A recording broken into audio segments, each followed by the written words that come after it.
పదవులు కాదండి, పని చేద్దాం. ఒకటి కొన్ని వెసులుబాట్లు ఉంటాయి, కొన్ని వెసులుబాట్లు ఉండవు. దాని గురించి నేను పెద్దగా మాట్లాడతాను. ఢిల్లీలో ఇప్పుడు చక్రం తిప్పే అవకాశం చంద్రబాబు నాయుడు గారికి వచ్చింది. ఈ పరిస్థితుల్లోనే సరే ప్రత్యేక హోదా కానీ, ఉక్కు ఫ్యాక్టరీ విషయం కానీ, ఇతర సమస్యలన్నీ రాష్ట్రానికి తీరే అవకాశం ఉంది. అది మాట్లాడతారు. అయ్యా నిన్నటిదాకా నోరు మెదపని వాళ్ళు ఇవాళ నోరు మెదుపుతారు. పరోక్షంగా ప్రత్యక్షంగా సపోర్ట్ చేస్తారు. పోలవరాన్ని ముంచింది నాయకులే, ఏదో చెప్తారు కబుర్లు. వాళ్ళందరి గురించి నేను మాట్లాడతాను. అలా ఒకటి, మన రాష్ట్ర ప్రయోజనాల కోసం ఏం చేయాలో అదంత ప్రయత్నం జరుగుతుంది. మిత్రపక్షంగా ఉన్నాం కనుక అవసరమైనప్పుడు గట్టిగా నిలదీసి సాధించుకోవాల్సిన అవసరం ఉంది. రాష్ట్రం ఆర్థిక అతలాకుతలం అయిపోయింది. ఏ కార్యక్రమం చేయాలన్నా నిధులు కావాలి, పరిశ్రమలు రావాలంటే ఒక కాన్ఫిడెన్స్ క్రియేట్ కావాలి. ముందుగా రాజధాని నిర్మాణం, పోలవరం లాంటి ప్రాజెక్టుల నిర్మాణం పూర్తి కావాలి. దానికి కేంద్ర సహకారం అడిగారు, ఇస్తానన్నారు. సాధిద్దాం. ప్యాకేజ్ ఇస్తారా? ఈ గతంలో ఇస్తానన్న ప్యాకేజీని సాధించుకోవాలి. 10 ఏళ్ళు అయిపోయింది ఆల్రెడీ. అయినా కూడా వెనుకబడ్డ రాష్ట్రంగా, బీమార్ రాష్ట్రంగా మిగిలిపోకుండా ఉండాలంటే కేంద్ర సహకారం అవసరం. దానికోసమే కలిసాం. ఇవాళ త్యాగాలు చేసేది కూడా దానికోసమే, రాష్ట్రం కోసమే. ఎవరైనా త్యాగాలు చేసినా రాష్ట్రం కోసమే. అందువల్ల తప్పకుండా కేంద్ర సహకారం తీసుకొని రాష్ట్రానికి అవసరమైనంత మేరకు కూడా సాధించుకోవడం కోసం ప్రయత్నం చేస్తాం.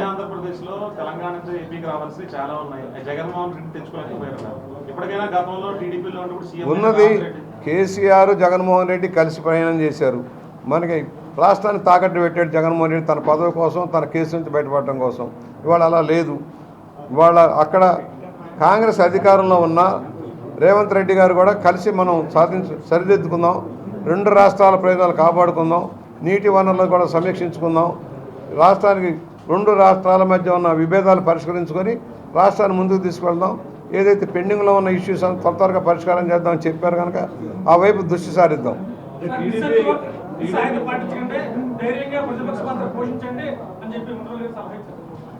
ఎవరికి? మంచిదే. అసలు మైక్ ఇచ్చారా? మాకు మాట్లాడినిచ్చారా? 23 ఉన్నప్పుడు మైకులు ఇవ్వాల, మాట్లాడిన వాళ్ళ. ఎమ్మెల్యేగా గౌరవించారా? చట్టాన్ని గౌరవించాడా? చట్టసభను నడిపాడా? వాళ్ళకి ఆ రోజున మా ఉండవల్లి గారు ఉంటే ఆ రోజున వాళ్ళకి సలహా ఇవ్వాల్సింది. ఆ విధంగా అరే మూర్ఖులారా, మైకులు ఇవ్వండిరా, మాట్లాడినివ్వండిరా, చూపించండిరా అని ఆ రోజున వాళ్ళకి చెప్పు ఉండాలి కదా. మాట్లాడినివ్వలేదు కదా. ప్రోటోకాల్ నిబంధనలు కూడా పాటించలేదు కదా.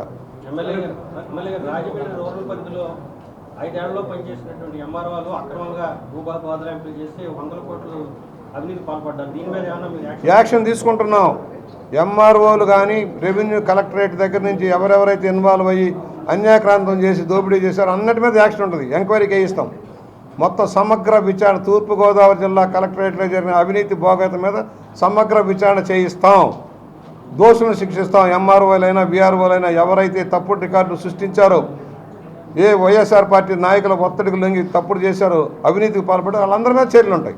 సార్, ఇప్పుడు టీడీపీకి అఖండ విజయం వచ్చిన తర్వాత ఇప్పుడు తెలంగాణలో పార్టీ మళ్ళీ రీఓపెన్ అవుతుందా? తెలంగాణ తెలుగుదేశం స్ట్రెంగ్తన్ చేసే కార్యక్రమం తీసుకుంటుంది. ఇది ఆల్ ఇండియా పార్టీగా తెలుగుదేశం గుర్తింపు పొందిన ఆల్ ఇండియా పార్టీ అధ్యక్షుడిగా చంద్రబాబు గారు ఉన్నారు. మాకు ఇతర రాష్ట్రాల్లో కూడా బలం ఉంది. అక్కడ నాయకులు కూడా అడుగుతున్నారు, మేము మళ్ళీ స్ట్రెంగ్తన్ అవుతాం, సపోర్ట్ చేయండి అని. చేస్తాం. పార్టీని బలోపేతం ఇతర రాష్ట్రాల్లో కూడా బలోపేతం చేసుకునే ఆలోచన చేస్తాం. తప్పకుండా చేస్తాం. ఇవన్నీ ఊహాగానాలండి. నిన్నటిదాకా శాఖలు కూడా కేటాయింపు చేశారు మీరే. నేనేం చేస్తాను? నాకు రోజుకో శాఖ కట్టబెట్టారు. అసలు మంత్రి పదవే లేదు, శాఖలు కట్టబెట్టేశారు మీరు. నేనేం చేస్తాను? నేను చెప్పానా? నేను మొదటి నుంచి చెబుతున్నా, ఇవ్వచ్చు ఇవ్వకపోవచ్చు. నేను మీ అందరికీ చెప్పా, ఆశిస్తంలో తప్పు లేదు. ఇవ్వటం ఇవ్వకపోవడం వాళ్ళ నిర్ణయం అన్నాం. నేను అంతమించి ఏం మాట్లాడలేదు. నాకు ఇస్తారు గ్యారంటీ నేను చెప్పలేదు. ఇవాళ రాలేదని బాధపడి చింతించేది లేదు. కుర్రాళ్ళు రావాలని కోరుకుంటారు. నాకేం చింత లేదు. అవన్నీ అధిష్టాన నిర్ణయాలు, నాకు సంబంధం లేని. నా వరకు నేను ఎమ్మెల్యేగా 64,000 మెజార్టీతో వచ్చాను. చరిత్రలో మొదటి సీటు డిక్లేర్ అయింది. ఆ గౌరవం చాలు.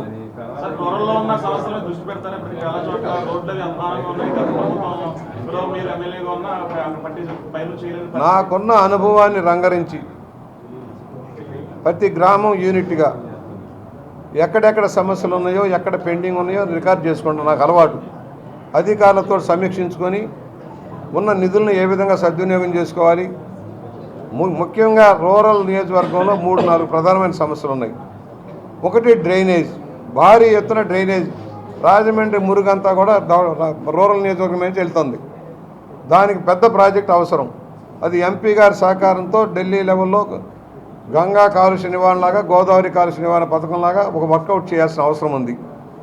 డ్రైనేజీలన్నీ ఇంప్రూవ్ చేయాలి. రెండోది, నాకు రూరల్ మండలాల్లో డ్రింకింగ్ వాటర్ సమస్య ఉంది. గోదావరి పక్కనున్నా కూడా మంచినీటి సమస్య ఉంది. కనుక జల మిషన్ ద్వారా ప్రతి గ్రామంలో మంచినీరు, గోదావరి శుద్ధి చేసిన మంచినీరు ఇచ్చే కార్యక్రమం రెండో ప్రయారిటీ. మూడోది రోడ్లు, ఇంటర్నల్ డ్రైన్స్, వాటి మీద హౌసింగ్. ఈ 4 మీద దృష్టి సారిస్తాం డెఫినెట్గా. విలీనం, గ్రామాల విలీనం ఉంది. అది అనవసరం చిన్న విషయాల్లో 2-3 పెండింగ్లు ఉన్నాయి. ఒక భూములకు సంబంధించింది కానీ మండలానికి సంబంధించి కానీ క్లియర్ చేయిస్తాం. ఫాలోఅప్ చేసి కార్పొరేషన్కి, మండలాలకి, గ్రామాలకి ఎలక్షన్ జరగాలి. స్థానిక సంస్థలు నిర్వీర్యం కాకూడదు. స్థానిక ప్రజాప్రతినిధులు ఉండాలి. అన్నిటికీ ఎమ్మెల్యే, ఎంపీ చూడరు. స్థానికంగా ఉండాలి కనుక వాటిని వెంటనే సర్దుబాటు చేసి సత్వరమే కార్పొరేషన్ కూడా ఎన్నికలు వచ్చేలాగా చేసి దానికి గ్రామాల విలీనం కూడా, ఆ ప్రకటనలు కూడా త్వరగా కంప్లీట్ చేసి ఒక గ్రేటర్ రాజమండ్రిగా తీర్చిదిద్దుతాం. పుష్కరాలు వచ్చే నాటికి రాజమండ్రి సమగ్ర అభివృద్ధి వైపు దృష్టి సారిస్తాం. కొన్ని చోట్ల పంచాయతీకి సంబంధించిన నిధులు గతంలో 14-15 ఫైనాన్స్ నిధులు వెనక్కి వెళ్ళిపోయాయి. ఆ రకంగా మళ్ళీ వెనక్కి వచ్చి వాళ్ళతో పనులు స్థానిక సంస్థలు నిర్వీర్యం కాకుండా కేంద్ర నిధులు వాళ్ళకు ఉండేలాగా చేస్తాం. మేము పోరాటం చేసిన కూడా స్థానిక సంస్థలకు నిధులు ఇవ్వాలి, వాటిని పక్కదారి పట్టించకూడదు. ఎంఎన్ఆర్ చేసిన నిధులు కానీ, 14th ఫైనాన్స్, 15th ఫైనాన్స్ నిధులు కానీ పక్కదారి పట్టించకూడదు అన్నాం. దాన్ని కట్టుబడి పనిచేస్తాం, నిధులు ఇప్పిస్తాం. స్థానిక హక్కులతో పాటు బాధ్యత కూడా కల్పిస్తాం. ఏదమ్మా, అది ముఖ్యమంత్రి గారు గవర్నమెంట్ తీసుకుని నిర్ణయం. నేను ఎమ్మెల్యే, నా శక్తి ఉంటుంది. కాదని నువ్వు చెబుతావా? 20 ఏళ్ళు 30 ఏళ్ళు కూడా కలెక్టరేట్ కక్కుర్తి పడిందని బయటకు వార్తలు వస్తున్నాయి. ఏం చేద్దాం దాన్ని? ఇప్పుడు బాధితులు వస్తున్నారు. ఇందాకనే ఒక బాధితులు వచ్చారు. ఒక అమ్మాయి వచ్చింది, 7 ఎకరాలు కబ్జా చేశారు సార్ నాది, అధికారులు అంతా ఓటాలు వేసుకొని ఇందాకనే వచ్చారు. ఇవన్నీ అయ్యాయి కాదు, మీరే చూస్తారు. 5 ఏళ్ళు నేనేం అనుభవించానో నేను ఎగ్జాంపుల్.